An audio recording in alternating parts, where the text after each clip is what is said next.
Guys parents जो हैं वो अपने बहुत हार्ड अर्न मनी को इन्वेस्ट करते हैं आपके एजुकेशन के लिए। तो यहाँ पे इम्पोर्टेंट फैक्टर ये बन जाता है कि आप अच्छे से डिसीजन लो कौन से कॉलेज में आप पढ़ाई करना चाहते हो, कितना क्या उसका फ़ीस स्ट्रक्चर है। तो आज के इस वीडियो में हम जो ITR कॉलेज है सोआ यूनिवर्सिटी के अंदर, उनका हम फ़ीस स्ट्रक्चर्स को डिस्कस करेंगे। कितना टोटल आपको खर्चा होने वाला है 4 साल में, जो भी एक्स्ट्रा एक्सपेंसेस हैं उसको भी मैं इंक्लूड करने का ट्राई करूँगा और बहुत अच्छे से क्लियर आइडिया और विज़न आपको मिल जाएगा। और मैंने एक एक्सेल शीट भी बना रखा है ताकि आपको मैं एक क्लियर विज़न भी दे सकूं और बता सकूं कि कितना क्या खर्चा हो जाएगा। सबसे पहला यहाँ पे जो खर्चा होगा that is about the academic fees. उनके वेबसाइट पे ही ये डिटेल्स मेंशन है, बट टोटल फ़ीस हमें कैलकुलेट करना पड़ेगा। तो मैं सोचा मैं इसमें आपको हेल्प करता हूँ और आप ये वीडियो को अपने पेरेंट्स को भी दिखा सकते हो। कैलकुलेशन के लिए कितना क्या खर्चा होगा एग्जैक्ट कैलकुलेशन करेंगे और थोड़ा बहुत ऊपर नीचे हो सकता है वो खर्चे के हिसाब से कि आपका एक्स्ट्रा एक्सपेंसेस क्या आता है इसमें। सबसे पहला एकेडमिक फ़ीस। तो एकेडमिक फ़ीस मैं लिख लेता हूँ और यहाँ पे आप देख सकते हैं कितना दिया गया है फॉर CS एंड IT पर सेमेस्टर इट इज़ 1,27,500। तो एक सेमेस्टर यहाँ पे इतना फ़ीस हो गया और 8 सेमेस्टर होते हैं टोटल इंजीनियरिंग में, हमको पता होगा टोटल 4 साल है और एक साल को दो दो पार्ट में डिवाइड किया गया है। ठीक है, तो टोटल 8 सेमेस्टर्स मैं लिखूँगा 127,500 एंड यहाँ पे मैं 4 साल का लिखूँगा। अगर मैं चाहूँ यहाँ पे ऊपर एक रो भी ऐड कर देता हूँ। This is about the type of fees, कौन सा टाइप का फ़ीस होगा, एंड इधर रहेगा ईच सेमेस्टर एंड यहाँ पे टोटल इंजीनियरिंग। ठीक है, टोटल इंजीनियरिंग में कितना खर्चा होगा 8 सेमेस्टर्स के लिए ईच सेमेस्टर के हिसाब से। तो let us do the calculation. यहाँ पे क्या करेंगे, इक्वल्स टू इसका हम 8 गुना मल्टीप्लाई कर देंगे। It is 10,20,000। ठीक है, 10,20,000 फॉर 8 सेमेस्टर्स। इसके अलावा नेक्स्ट बात करते हैं नॉन CSIT बच्चों के लिए। इट इज़ 1,17,500, यानी कि 10,000 लेस है, तो वो भी कर लेते हैं। इसको ब्रैकेट में लिख लेंगे CSIT ब्रांच और इसको सेम करके इधर लिख लेंगे नॉन CSIT। ठीक है, गुड। एंड इधर हो जाएगा 1,17,500। हियर इट विल बी इसका 8 times. Done. It is coming out to be 9,40,000। तो this is the institution academic fees. इसके अलावा अभी MTech MCA वगैरह की बात नहीं करते हैं क्योंकि मेजॉरिटी ऑफ द स्टूडेंट्स जो एडमिशन लेंगे अभी that will be for engineering. Now coming to the hostel fees. Okay, hostel fees अभी एक जो कैलकुलेशन रहेगा हमारा, ये तो पूरा टोटल ऐड नहीं करेंगे ना, क्योंकि this is for CSIT, this is for this one is for CSIT, this is for non CSIT। तो एक वैल्यू को लेके हम टोटल ऐड अप करेंगे। सो हॉस्टल फ़ीस की बात करते हैं। हॉस्टल फ़ीस में उन्होंने कितना मेंशन कर रखा है, हम बेयर मिनिमम लेके चलेंगे और ये AC वगैरह हम कंसिडर नहीं करेंगे क्योंकि AC लेगा तो फिर आपका ज़्यादा चार्जेस लग जाएगा। But I will give you the comparison, अगर AC लेते हैं तो कितना खर्चा आ जाएगा। ठीक है, सो यहाँ पे है नॉन AC, तो नॉन AC का है 50,000 per annum and hostel mess fees must be paid yearly. ये एक साल में पूरा फीस आप दे देंगे, एडवांस जो पे करेंगे पूरा एक साथ में पैसा पे करेंगे। ओके, सो बोर्डिंग फीस, बोर्डिंग चार्जेस जो है नॉन AC के लिए 50,000 पर एनम। तो इसको लिख लेते हैं 50,000 per annum. This is not per each semester, this is per annum. So we will multiply this thing with 4। 4 से मल्टीप्लाई करेंगे 2 लाख रुपए आपका हॉस्टल फीस आ जाएगा। बट ये हॉस्टल फीस किसका है, this is for non AC। Okay, और non AC में कितने लोग रहेंगे यहाँ पे कोई मेंशन नहीं है, तो एज्यूम कर लेते हैं कि भाई 3 लोग या 4 लोग रहेंगे एक रूम में। Boarding charges for AC 3 occupancy, अगर 3 लोग रहते हैं एक रूम में that is coming to be 90,000 per annum.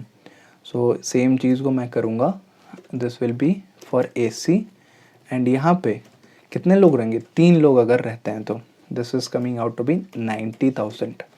So it will be 90,000 into 4।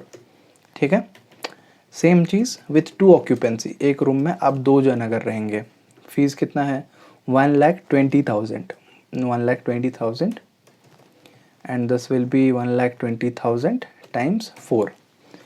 तो it is coming out to be 4,80,000 which is again very costly, क्योंकि आप देख रहे हो एकेडमिक फ़ीस एक सेमेस्टर का आता है 1,27,000, 28,000, और यहाँ पे एक ईयर का हॉस्टल फीस ये आ जा रहा है 1,20,000, जो कि काफ़ी ज़्यादा है। इतना आपको लग्जरी में नहीं रहना चाहिए, क्योंकि इंजीनियरिंग इज़ द पीरियड जहाँ पे आपको चीज़ें सीखना चाहिए, थोड़ा सा स्ट्रगल भी करना चाहिए। सो आई विल रिकमेंड कि आप इतना ज़्यादा लग्जरी में मत जियो। Caution money one time and refundable, 5,000 रुपये आपको देना पड़ेगा। ये कॉशन मनी होता है एडमिशन के टाइम पे, और ये रिफ़ंड हो जाएगा, ठीक है, बट रिफ़ंड होने में टाइम लगेगा, इसीलिए मैं लिख लेता हूँ कॉशन मनी भी। कॉशन मनी हॉस्टल, हॉस्टल के लिए कॉशन मनी जो है यहाँ पे मैं नील कर लेता हूँ, नॉट एप्लीकेबल करके, और यहाँ पे लिख लेता हूँ टोटल इंजीनियरिंग का 5,000। ये टोटल इंजीनियरिंग का, एक साल का नहीं है, फॉर कंप्लीट इंजीनियरिंग हॉस्टल का। हो गया, हॉस्टल वाला part is covered. Now the next thing is mess fees. अगर आप खाना खाते हो वहाँ पे तो मेस फीस कितना होगा, 36,000 पर एनम, एक साल का 36,000। So this is one common charge, और वेरिएशन यहाँ पे कोई बताया नहीं गया है। I am writing it as 36,000। तो 4 साल के लिए कितना होगा, 36,000 इंटू 4, गॉट इट, 1,44,000 हो गया, ठीक है। ये टोटल आप पूरा मत कर लेना, क्योंकि यहाँ पे देखो अलग अलग है, कोई हॉस्टल रह रहा है, कोई बिना हॉस्टल रह रहा है, कोई एकेडमिक्स में CSIT है, तो मैं आपको फाइनल बताऊँगा। वेट फॉर दैट, किसको किसको हमें सम करके लिखना है। हॉस्टल फ़ीस हो गया, और इसके अलावा अभी बात करेंगे ट्रांसपोर्टेशन फ़ीस की। अगर आप बस अवेल करते हो, ठीक है, कितना चार्जेस लगेगा। भुवनेश्वर से आप कहीं से करते हो तो वो 18,000 एक साल का, और कटक से करते हो तो 30,000 एक साल का। So let us right transportation charges fees, ये BBSR के लिए है, coming out to B 18,000 per annum, तो 18,000 इंटू 4। सिमिलरली अगर ये ट्रांसपोर्टेशन आप करते हो बट कटक से, so what is the charge here? Charge is coming out to be 30,000. So we will do 30,000 multiplied by 4. अरे that is equal to formula लिखना था ना, multiplied by 4, 1,20,000 transportation fees. I hope this thing is clear. अब आगे बात करते हैं processing fees की। प्रोसेसिंग फ़ीस में क्या चार्जेस लगते हैं। जो काउंसलिंग फ़ीस होगा one time and non refundable, ये आपको रिफ़ंड नहीं होगा, ये भी non refundable, one time and refundable. Institute caution money ये रिफ़ंड हो जाएगा, बट ये जो 5,000 है ये आपके रिफ़ंड नहीं होंगे। तो हम लिख लेते हैं प्रोसेसिंग फ़ीस में सबसे पहले है काउंसलिंग फ़ीस। काउंसलिंग फ़ीस ये आपका है, इधर NA होगा, एक ही बार रहेगा 1,000। फिर उसके बाद है admission fees. Admission fees is coming out to be 4,000, again non refundable. और institute caution money, institute caution money, and इसका भी यहाँ पे लिख लेते हैं NA, यहाँ पे NA, और ये 5,000 ये रिफंडेबल है। भले ये मैं ब्रैकेट में लिख लेता हूँ रिफंडेबल, और एक रिफंडेबल था कॉशन मनी हॉस्टल का, ये भी रिफंडेबल। तो 5,000 10,000 टोटल रिफ़ंड हो जाएंगे, बाद में आपको ये मिल जाएंगे, बट ये रिफ़ंड होने में टाइम लगता है। जैसे मैंने आपको बताया था, मेरा भी इंजीनियरिंग कंप्लीट हो गया, उन्होंने बोला कि जब डिग्री से आ जाएगा आपका फाइनल सर्टिफिकेट तभी जाके ये रिफ़ंड होगा। तो ठीक है, अभी उसके बारे में नहीं सोचते हैं। और पेमेंट डिटेल्स पे क्लिक करने से वही सेम पेज ही लोड हो जा रहा है। So these are the different expenses. इसके अलावा अगर आप कहीं बाहर खाने जाते हो, कहीं घूमने जाते हो, अपने लिए चीज़ें ख़रीदते हो रूम में रखने के लिए, रात में खाने के लिए, तो वो एक्स्ट्रा चार्जेस आ जाएंगे। वो वैरी होता है स्टूडेंट टू स्टूडेंट। तो उसका कैलकुलेशन ऐसा होगा कि आप महीने में मान के चलो बैर मिनिमम 2,000-3,000 खर्चा कर लेते हो आने जाने में, ट्रांसपोर्टेशन में अलग से। भुवनेश्वर के अंदर कहीं घूम रहे हो, कभी मन किया जू चले गए, कभी मन किया वाटर पार्क चले गए, कभी मन किया पूरी घूमने चले गए, कभी मन किया मूवी देखने चले गए फ्रेंड्स के साथ। तो ये एक्सपेंसेस आपको खुद को कंट्रोल करके रखना पड़ेगा। एवरेज मैं बोल सकता हूँ 2 से 3,000, मैक्सिमम 5,000 तक आप हर महीने का खर्चा रखो यहाँ पे। अब इसको टोटलिंग करते हैं। तो टोटलिंग के लिए एक टोटलिंग रहेगा, दिस इज़ फॉर दो स्टूडेंट्स जिनका CSIT है ना, CSIT प्लस हॉस्टल भी है, और हॉस्टल का जो बैर मिनिमम नॉन AC वाला, नॉन AC, और इसके साथ और क्या है, मेस चार्जेस भी है, ट्रांसपोर्टेशन नहीं है, हॉस्टल में वो रहते हैं। तो ट्रांसपोर्टेशन क्यों चाहिए, हॉस्टल में रहते हो तो नो ट्रांसपोर्टेशन। अगर इतना बैर मिनिमम लेके चलें तो उनका फ़ीस कितना आ रहा होगा, लेट मी टेल यू।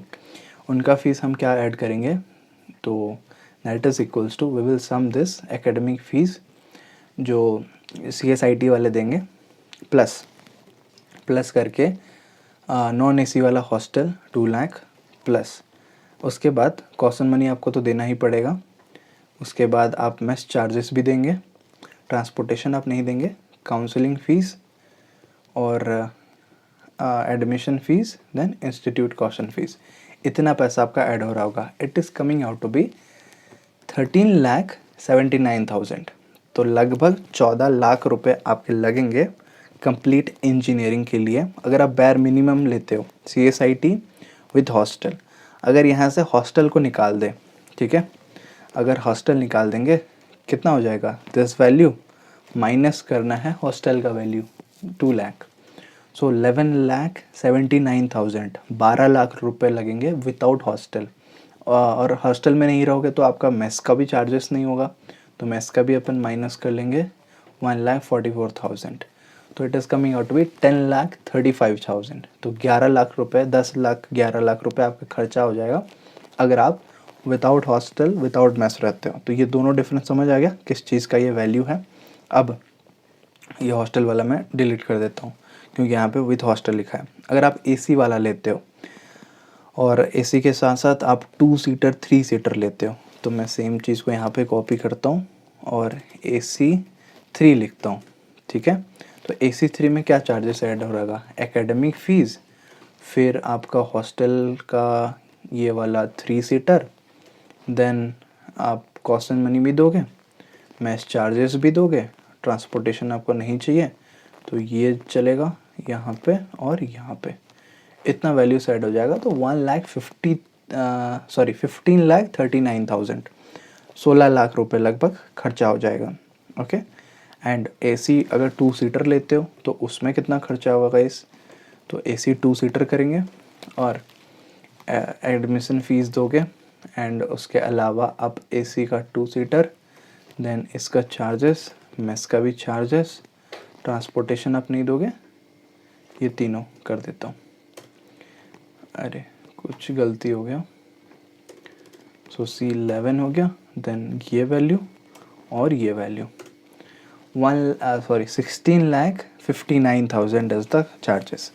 अब अगर CSIT नहीं हो, विदाउट CSIT हो, तो ये वैल्यू से आपको कुछ वैल्यू माइनस कर लेना है। कैसे माइनस करोगे, ये दोनों का मैं डिफरेंस बता देता हूँ सबसे पहले। What is the difference, CSIT and without CSIT 80,000 का डिफरेंस आ रहा है। तो इसमें अगर आपको नॉन CSIT लेना है ना, बस यहाँ से हम क्या करेंगे, माइनस 80,000 कर लेंगे।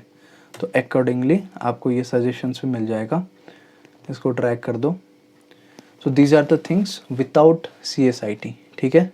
ये आपको विथ CSIT मिल जाएगा दीज थिंग्स, एंड ये वाला जो वैल्यू से 13 लाख के आसपास, 12,99,000, 14,59,000, these are the non CSIT fees with hostel, non AC, 2 tier AC और 3 टायर AC, ओके।